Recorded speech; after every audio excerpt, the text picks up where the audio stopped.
Welcome back my friends. एक और question हमारा आंकिक है और ये क्वेश्चन थोड़ा अच्छा है, बहुत ध्यान से सुनिएगा। इस तरह के क्वेश्चन जब आते हैं तो अक्सर लोग गलत कर देते हैं। क्या है क्वेश्चन, सुनिए जरा भाई। एक पुल से एक पत्थर क्षैतिज से नीचे की ओर 30 अंश के कोण पर 25 मीटर पर सेकंड के वेग से फेंका जाता है। देखिए जरा गौर से सुनिए, ये पुल है, यहां से हमें एक पत्थर फेंकना है। क्या फेंकना भाई? पत्थर फेंकना है। यहां से चलो मान लो इस जगह खड़े हैं और इस जगह खड़े होकर के हमने पत्थर फेंकने की अपनी कोशिश जारी रखी। यहां से पत्थर फेंक रहा है कोई आदमी, ठीक है, पत्थर ये फेंक रहा है। ये पत्थर जब फेंका जाता, ध्यान रखिएगा, तो नीचे की ओर फेंका जाता है और क्षैतिज के साथ 30 अंश कोण बनाते हुए। देखो क्षैतिज दिशा हमारी ये है, देखो इसको क्या बोलोगे आप? क्षैतिज कहोगे कि नहीं कहोगे बताओ? और जब 30 अंश कोण बनाते हुए आप कोई चीज फेंकोगे तो ये, और नीचे की ओर फेंकोगे तो ऐसे फेंकोगे कि नहीं बताओ? इस तरीके से ये जो कोण बनेगा यहां पर, ये कोण, ये कितना अंश बनेगा? 30 अंश। इस ओर कोई चीज फेंकी है तुमने, यहां पत्थर आके झम से गिरेगा पानी में, ठीक है। अच्छा, यदि पत्थर 2.5 सेकेंड में जल से टकराता है, देखो इसको समय कितना लगा जल से टकराने में? 2.5 सेकेंड बाद, जैसे ही फेंका गया, फेंकने के बाद 2.5 सेकेंड बाद ये पानी में टकरा रहा है, ठीक है, समय दे दिया है। और देखो वेग कितना दिया इसका फेंकते समय?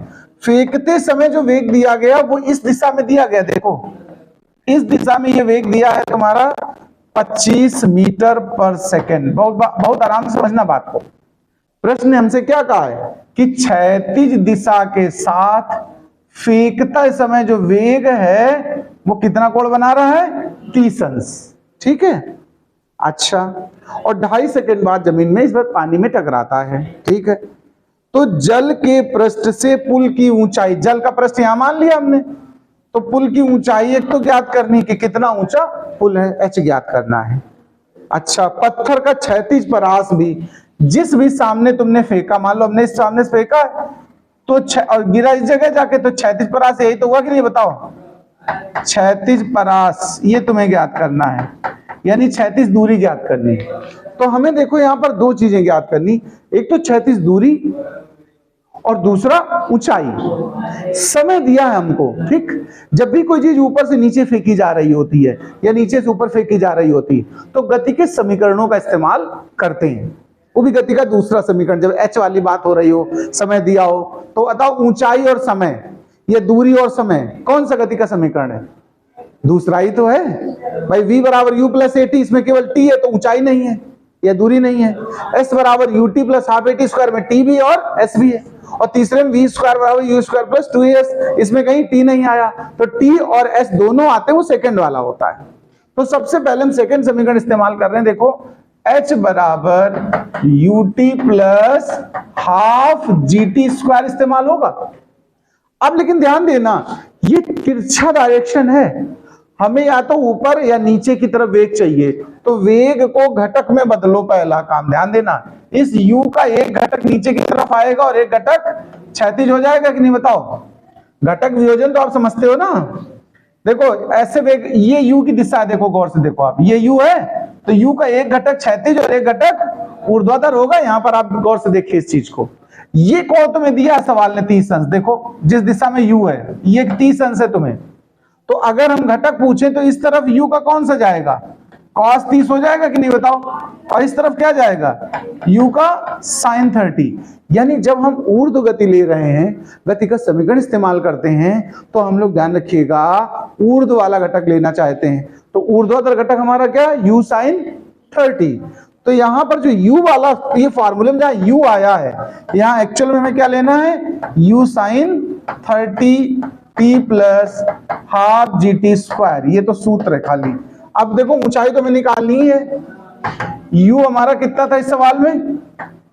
25 sin 30, t हमें 2.5, देखो 2.5 सेकेंड दिया कि नहीं दिया सवाल में, प्लस हाफ। अच्छा जी देख लें, इस क्वेश्चन में हमारे पास कितना है? 9.8 है, तो 9.8 और t स्क्वायर मतलब 2.5 का स्क्वायर। अब तुम्हें इसको सॉल्व करना है, तो जरा देखिए क्या होने वाला है। sin 30 की वैल्यू आती है तुम्हें कि नहीं आती है?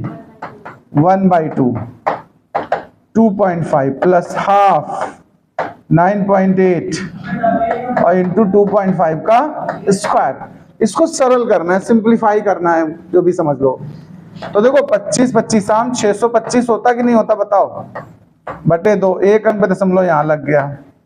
यहाँ देखो 625 लेकिन 2 अंक पे दशमलव आएगा और इंटू 9.8 और बटे में 2। देखो दोनों में 2 तो एलसीएम सेम आ रहा है, देखो तो 2 तो आप एलसीएम ले लो। 625 है, देखो ध्यान देना, यहाँ भी 625 यहाँ भी 625, हम पूरा 6 2 5 कॉमन ले रहे हैं। यहाँ 0.1 बचा है कि नहीं बचा, देखो आप अपने हिसाब से भी कैलकुलेट कर लो, कोई जरूरी नहीं हमारे तरीके से करो। आप इनका आपस में गुणा करके फिर जोड़ देना, या हमने 625 कॉमन ले लिया। यहाँ देखो 0.01 बचेगा, 2 अंक पे दशमलव था ना, और ये 9.8 तो बच ही गया साथ में। अब इसको तुम्हें सॉल्व कर देना है। देखो 625, इसमें देखो उसका गुणा करो पहले तो 0.1 प्लस 0.01 से गुणा करो तो टोटल कितने अंक हो गए, 3 अंक दशमलव होना चाहिए कि नहीं बताओ। तो 0.98, एक और जीरो आएगा यहाँ। देखो 3 अंकों पे अगर दशमलव लगाओगे तो ये स्थिति बनेगी 0.098। इसको जोड़ दो तो 625 इंटू ये इसमें जुड़ेगा, देखो फर्स्ट प्लेस पे जुड़ेगा, तो 0.198 आया अपान 2। 2 से भाग करके गुणा कर लो इसको 625 से, तो देखो कितना आने वाला है भाई। 2 से भाग दे दो तो पहले 1 में तो जाएगा ही नहीं, तो सीधे सीधे कितना है 19 में करना है तुम्हें। कितना करना है तो कितनी बार अलग से कर लो चाहो तो 2 8 जा 16 नहीं 2 9 जा, क्यों भाई 2 9 जा, अब बचा कितना 2 9 जा, मतलब आ जाएगा तुम्हारा 0.99। ठीक है हाँ 0.099। अब इसको मल्टीप्लाई करो, 3 डेसिमल है नीचे, हटाओ 0.3 ले लो, बाद में एक साथ 3 डेसिमल रख देंगे। इनका मल्टीप्लाई करो जरा, तो जरा देखो कितना आ रहा है।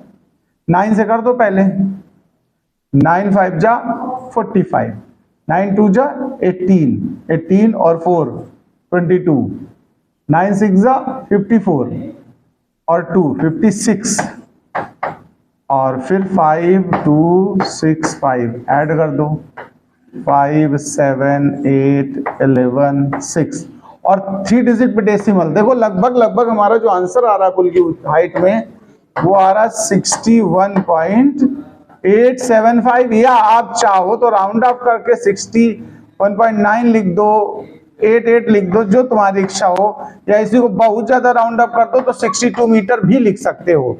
फिलहाल इसको नोट करो।